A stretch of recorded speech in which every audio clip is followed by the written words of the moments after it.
A paz do Senhor, seja bem-vindo, seja bem-vinda ao canal do professor Álvaro Bruno para mais uma videoaula da Escola Bíblica Dominical de Adultos da CPAD, segundo trimestre de 2021 de adultos.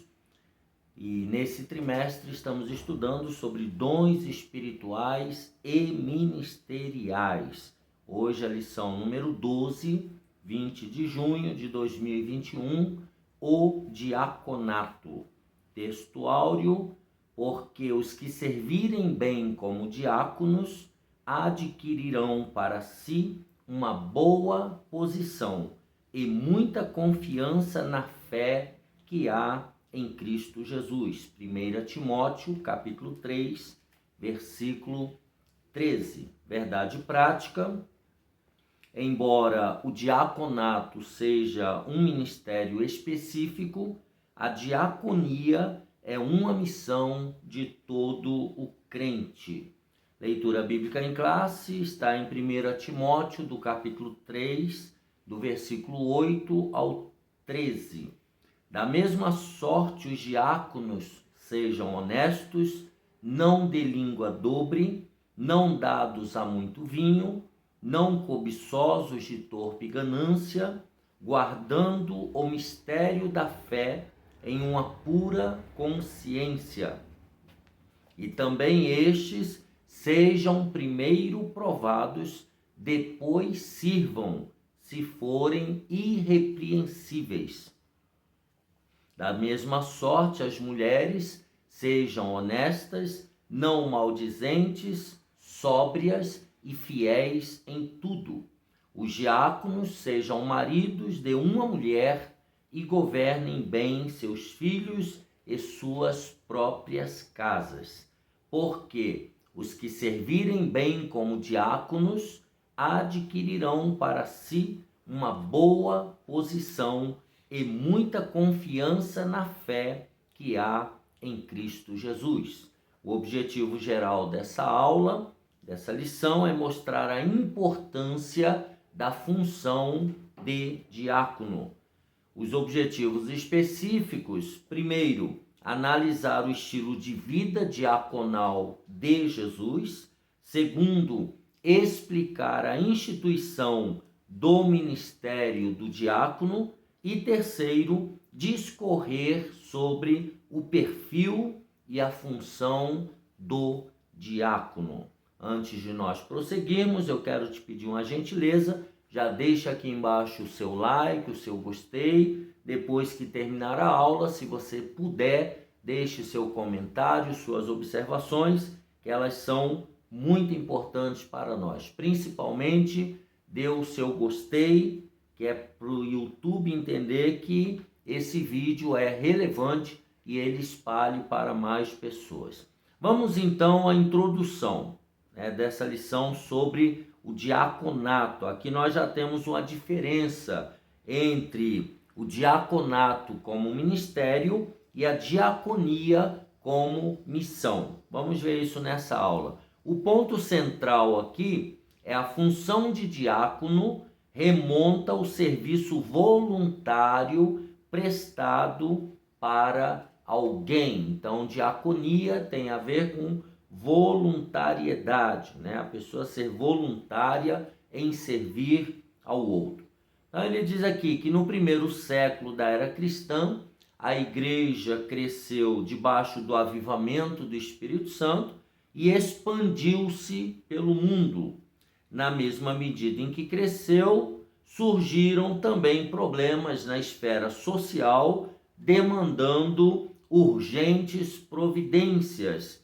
Por uma sábia e unânime decisão, em assembleia, a igreja de Jerusalém escolheu 7 homens de moral ilibada e cheios do Espírito Santo para administrarem esse importante negócio. Lá em Atos capítulo 6 e o versículo 3, nós temos essa expressão da separação de homens de caráter ilibado a instituição dos diáconos. Então, Atos 6, o verso 3, ele diz: escolhei, pois, homens, irmãos, dentre vós, 7 varões de boa reputação, cheios do Espírito Santo e de sabedoria, aos quais constituamos sobre este importante negócio. Então aqui estava no versículo 1, havendo murmuração contra os hebreus sobre as viúvas, que estavam sendo desprezadas, não estavam sendo bem cuidadas. E então os 12 decidiram que era hora de escolher homens para tomar conta desse negócio. Então, nessa lição, nós vamos ver a importância do ministério de serviço, que, por causa de uma crise étnica na igreja, tem a ver ali com o versículo 1 que eu te falei, entre gregos e hebreus, levou os apóstolos a proporem medidas que serviram de base para instituir a função diaconal. Esta até hoje faz parte do ministério ordenado pelas igrejas cristãs. Então estava ali havendo um problema logo na primeira hora da igreja que estava nascendo. No capítulo 5 nós temos aí a questão de Ananias e Safira, e logo depois, então, no capítulo 6, aparece esse problema relacionado às viúvas gregas. Mas vamos adiante. Primeiro, a diaconia de Jesus Cristo. Significado do termo. O termo grego diaconia significa ministério ou serviço.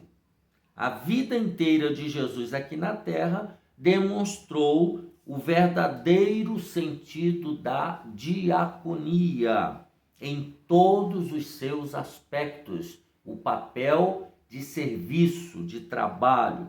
Então, na realidade, seu ministério terreno, o ministério terreno de Jesus, evidenciou o quanto ele foi apóstolo da nossa confissão, ou seja, ele foi o exemplo em todos os sentidos. Está lá em Hebreus capítulo 3, versículo 1, vamos, segundo orientação, vamos diminuir as referências, a leitura das referências, mas algumas nós vamos ver. Então, Hebreus 3, 1, pelo que, irmãos santos, participantes da vocação celestial, considerai a Jesus Cristo, apóstolo e sumo sacerdote da nossa confissão. Então, Jesus, ele foi o apóstolo da nossa confissão, ele foi profeta, em Lucas 24 e 19, ele é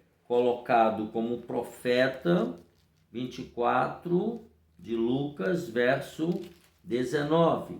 Ele diz: e lhes perguntou quais, e eles lhes disseram: as que dizem respeito a Jesus, o Nazareno, que foi um profeta poderoso em obras e palavras diante de Deus e de todo o povo. Então ele era apóstolo, ele era profeta, ele era evangelista, em Lucas 4, 18 e 19 diz que ele crescia na graça e no conhecimento. Lucas 4, 18 e 19. O Espírito do Senhor é sobre mim, pois que me ungiu para evangelizar os pobres, enviou-me a curar os quebrantados do coração, a apregoar liberdade aos cativos, a dar vista aos cegos, a pôr em liberdade os oprimidos, a anunciar o ano aceitável do Senhor. Então, veja que ele era evangelista, ele era profeta e ele era pastor, conforme diz lá em João capítulo 10, eu sou o bom pastor e o bom pastor dá a vida pelas suas ovelhas. Mas principalmente diácono por excelência. Isso é muito evidente lá em Mateus capítulo 20. Mateus 20 e o versículo 28, quando ele diz: bem como o Filho do Homem não veio para ser servido, mas para servir e para dar a sua vida em resgate de muitos. Então ele era um diácono por excelência, ele servia o próximo, né? Esse aqui é o papel do diácono, é o papel da diaconia. Nós estamos neste mundo para servir o nosso próximo. Aí ele diz que o apóstolo Paulo disse que Jesus, aí citando Filipenses 2, do 6 ao 7, o apóstolo diz que Jesus, sendo em forma de Deus, não teve por usurpação ser igual a Deus, mas aniquilou-se a si mesmo, tomando a forma de servo, fazendo-se semelhante aos homens. Segundo a Bíblia de Estudo Palavras-Chave, a expressão tomando a forma de servo denota o sentido de uma condição humilde. Então Jesus humilhou-se e tornou-se um de nós para dar o exemplo. Segundo, então esse é o significado do termo a diaconia, né? O serviço de escravo, subtópico 2. Na véspera da sua crucificação, o Senhor Jesus reuniu os seus 12 discípulos para comer a última ceia. Tomando uma toalha e uma bacia com água, ele começou a lavar os pés dos discípulos, um por um. Isso está no Evangelho de João, capítulo 13, os versículos 4 e 5. Levantou-se da ceia, tirou as vestes e, tomando uma toalha, cingiu-se. Depois pôs água numa bacia e começou a lavar os pés aos discípulos e a enxugar-lhes com a toalha com que estava cingido. Então veja, ele começou a fazer o trabalho de servo, o trabalho de escravo. Não há atitude mais comovente do nosso Senhor como o relato do lava-pés, demonstrando serviço, exemplo e humildade. Então a diaconia da toalha e da bacia é a convocação cristocêntrica para uma vida de serviço humilde. A partir do versículo 12 até o 17, diz: depois que lhes lavou os pés, tomou as suas vestes e assentou-se outra vez à mesa e disse-lhes: entendeis o que vos tenho feito? Vós me chamais mestre e senhor, e dizeis bem, porque eu sou. Ora, se eu, senhor e mestre, vos lavei os pés, vós deveis também lavar os pés uns aos outros, porque eu vos dei o exemplo, para que, como eu fiz, façais vós também. Então, esse relato do lava-pés aqui, ela demonstra serviço, demonstra exemplo e demonstra humildade, que deve ser as características de um verdadeiro servo de Deus. Subtópico número 3, o discípulo, ele é um serviçal. Tá? Então, no subtópico 2, serviço de escravo, vimos que Jesus fez serviço de escravo, e agora, no número 3, o discípulo é um serviçal. Certa vez, Tiago e João pediram ao Senhor lugares de destaque à direita e à esquerda de Jesus quando da implantação do seu reino.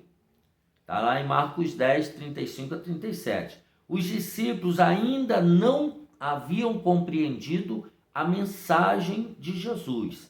A proposta do Nazareno nunca foi a de estabelecer uma hierarquia de poder temporal para a sua igreja, mas a de serviço, conforme demonstra sua resposta a eles.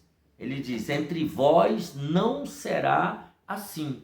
Antes, qualquer que entre vós quiser ser grande, será vosso serviçal, será vosso diáconos. E qualquer que dentre vós quiser ser o primeiro, será servo de todos, porque o Filho do Homem também não veio para ser servido, mas para servir e dar a sua vida em resgate de muitos. Está lá em Marcos 10, 43 ao 45. Então, o verdadeiro discípulo de Jesus, ele é um trabalhador, ele é um serviçal do reino de Deus. Resumindo esse tópico 1, a diaconia de Jesus Cristo está centralizada na disponibilidade em servir o próximo. Então, todo servo de Deus, todo servo de Jesus, ele está na posição de serviço ao próximo. Mas vamos adiante aqui. Uma observação que ele faz aqui, que eu acho interessante, ele diz aqui na declaração de fé das Assembleias de Deus, né? Os diáconos servem nas diversas atividades da igreja. Eles cooperam como porteiros e recepcionistas, na ordem do culto e na distribuição dos emblemas da ceia do Senhor. Aquele trabalho de servir a ceia é um trabalho diaconal. As suas atividades não são restritas a isso, né? Não é só isso. Eles também cooperam como professores e superintendentes ou dirigentes de escola dominical, líderes de jovens e adolescentes, atuando também em diversos outros trabalhos nas igrejas, desde autorizados por seus superiores. São varões de boa reputação, cheios do Espírito Santo e de sabedoria. Então, essas são as tarefas, algumas das tarefas que o diácono está pronto a desempenhar, autorizado pela sua liderança imediata. Mas vamos ao 2, a instituição dos diáconos. O conceito da função, né? O ministério do diácono. A palavra diácono, conforme o grego diakonos, que a gente já citou, segundo o dicionário Vini, refere-se àquele que presta trabalho voluntário, aludindo aos exemplos dos criados domésticos dos tempos do Novo Testamento, tá? Aqueles servos, aqueles escravos, aqueles serviçais, os trabalhadores na época do Novo Testamento, e o termo destaca em especial a função de um mestre ou de um pastor cristão, entrelaçando o sentido técnico do diácono ou diaconisa. Outra palavra grega relacionada a diácono é doulos. E esta refere-se a um servo ou a um escravo. Há uma citação em Mateus capítulo 13, que nós vamos passar a ler. Mateus capítulo 13, 27 e 28. Mateus capítulo 13 e os versículos 27 e 28. Quando ele fala da parábola do trigo e do joio, ele diz: e os servos do pai de família, indo ter com ele, disseram-lhe: Senhor, não semeaste tu no teu campo boa semente? Porque tem então joio? Ele lhes disse: um inimigo é quem fez isso. E os servos lhe disseram: queres, pois, que vamos arrancá-lo? Então, aqui nós temos o trabalhador, o servo, né? O serviçal. Essa ideia de escravo, né? Muito presente na época do Novo Testamento. É lógico, estamos numa outra era, em que já não se admite, é politicamente totalmente incorreto, mas nós estamos estudando a Bíblia e na época do Novo Testamento, até a primeira, segunda era do cristianismo, a escravatura ainda estava em voga. João 4,51 diz: e descendo ele logo, saíram-lhe ao encontro os seus servos e lhe anunciaram, dizendo: o teu filho vive. Então, aqui falando também de servos, né, de serviçais. Portanto, a ideia preponderante que a função do diácono remota é a do serviço voluntário prestado pelo ministro, o servo ou o assistente para alguém.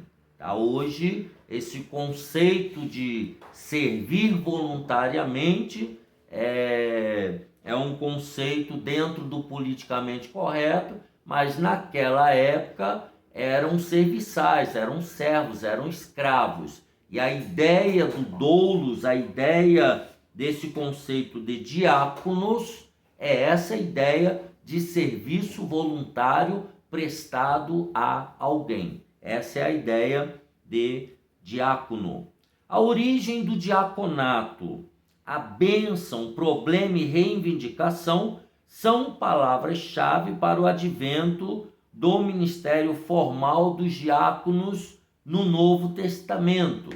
A bênção foi o extraordinário crescimento da igreja local em Jerusalém. Então a igreja se expandiu, cresceu de quantidade, virou uma comunidade social grande. A questão étnica, causada pela situação social de muitos que aceitavam a fé, especialmente envolvendo viúvas judias de fala hebraica e de fala grega, nós já lemos lá em Atos 6:1, era o problema. Tá? A reivindicação pode ser vista na manifestação verbal destas viúvas que, sentindo-se injustiçadas pelo que elas interpretaram ser uma forma de discriminação dos líderes da igreja de Jerusalém, cobraram sua assistência. Então aqui já estava na igreja nascente, havia gregos e hebreus, né? Judeus e pessoas de todas as etnias, e aqui já começa a se instaurar o primeiro problema, demandando então esta separação para alguém cuidar especificamente dessa reivindicação. Aí se originou então o termo diácono, ou a origem do diaconato. Mas vamos ao subtópico 3, a escolha dos diáconos. Quem poderia servir como diácono?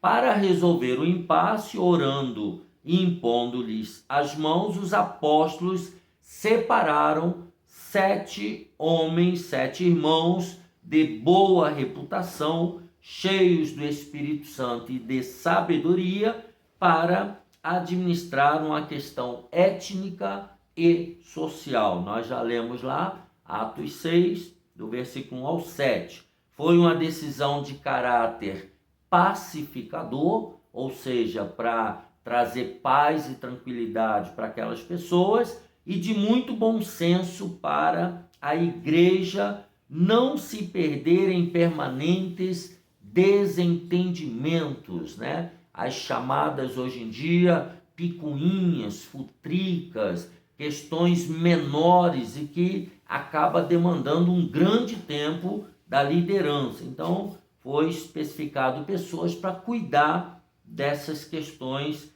digamos assim, menores, mas não menos importantes, né? O objetivo era estimulá-la a resolver a questão reconhecendo o caminho equivocado antes aderido pelos líderes até aquele momento. Assim eles puderam executar as mudanças necessárias e resolver uma questão que poderia trazer sérios problemas para a igreja de Jerusalém. Então era uma questão, conforme eu já disse, uma questão menor, mas também uma questão importante que precisava de uma solução, de uma resposta. Por isso, então, a escolha de 7 homens cheios do Espírito Santo e de sabedoria para cuidar dessas questões, tá? Resumindo aí, então, o tópico 2, o livro dos Atos dos Apóstolos, no capítulo 6, descreve a instituição do ministério de diácono. Então, vimos o primeiro tópico, o significado da diaconia de Cristo, o serviço de escravo, o discípulo sendo um serviçal. Agora vimos a instituição dos diáconos, lá no capítulo 6, de 1 a 7, do Atos dos Apóstolos, o conceito da função, né, a origem do diaconato e a escolha desses homens qualificados como diáconos. E o terceiro tópico, o perfil e função do diácono, as qualificações do diácono. As qualificações dos diáconos, descritas no livro de Atos e na primeira carta a Timóteo, revelam que em nada elas diferem da atribuição ética exigida aos bispos, que também está em 1 Timóteo, está lá em Tito. Primeiro, caráter moral. 1 Timóteo 3 e 8. 1 Timóteo 3 e 8, que está na leitura bíblica em classe. Da mesma sorte, os diáconos sejam honestos, não de língua dobre, não dados a muito vinho, não cobiçosos de torpe ganância. Então, os diáconos devem ser pessoas honradas, dignas, corretas e íntegras. Não pode haver língua dobre neles, isto é, a sua palavra deve ser sim, sim e não, não. A ganância por dinheiro tem de passar longe da sua vida, pois sua função é exatamente a de executar trabalhos administrativos da igreja local, como auxiliar nas tarefas do culto e acompanhar as viúvas e os pobres da igreja do Senhor. Então, o diácono, ele é um auxiliar em todas as áreas que demandar a sua presença, a sua ajuda, o seu trabalho. Por isso, o caráter moral dele tem que ser ilibado, tem que ter um caráter íntegro, tem que ser uma pessoa correta, honrada. Letra B, o caráter espiritual. Lá no versículo 9 e 10, também na leitura, guardando o mistério da fé e uma pura consciência, também esses sejam primeiros provados, depois sirvam, se forem irrepreensíveis. Então, o comentarista diz: ter a plena convicção do que é crer no Evangelho. Então, tem que ser crente, tem que crer no Evangelho de Cristo. O diácono guarda a revelação de Deus que está em Cristo Jesus, o nosso Senhor, né? Romanos 16, já estou com ele aberto aqui, Romanos 16, 25, o apóstolo Paulo, escrevendo à igreja de Roma, ele diz o seguinte no versículo 25: ora, aquele que é poderoso para vos confirmar segundo o meu evangelho e a pregação de Jesus Cristo, conforme a revelação do mistério que desde tempos eternos esteve oculto. Então, a revelação de Deus através de Jesus Cristo. O diácono precisa guardar esta revelação. Por isso, a liderança e a igreja local devem avaliar o candidato ao diaconato, levando em conta o seu caráter moral e espiritual. Não pode ser neófito na fé. Número 3, o caráter familiar. Então, vimos caráter moral, caráter espiritual, agora caráter familiar. O candidato deve ser marido de uma mulher, fiel à sua esposa e bom pai. A exemplo dos bispos, os diáconos devem ser zelosos com o seu lar, amar a sua esposa com amor sacrificial, né? Ele tem que se dedicar à sua própria esposa.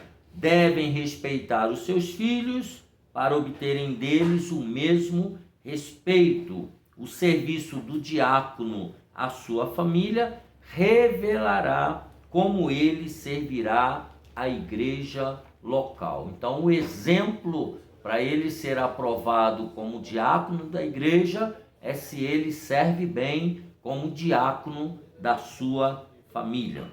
Subtópico 2, a função dos diáconos em Atos, capítulo 6. Nós já viemos falando. Quando foram instituídos diáconos, 7 homens de fala grega foram separados para assistir socialmente às viúvas, tanto as de fala hebraica como as de fala grega. Os diáconos não podiam permitir que houvesse injustiças de caráter social na igreja do primeiro século.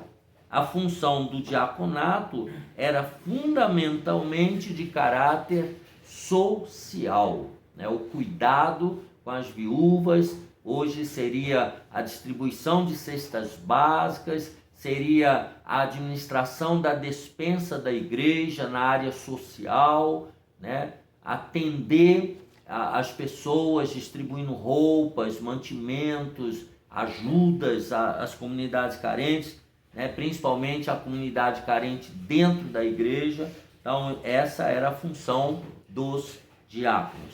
E o subtópico 3, estamos caminhando para o final, a função dos diáconos hoje.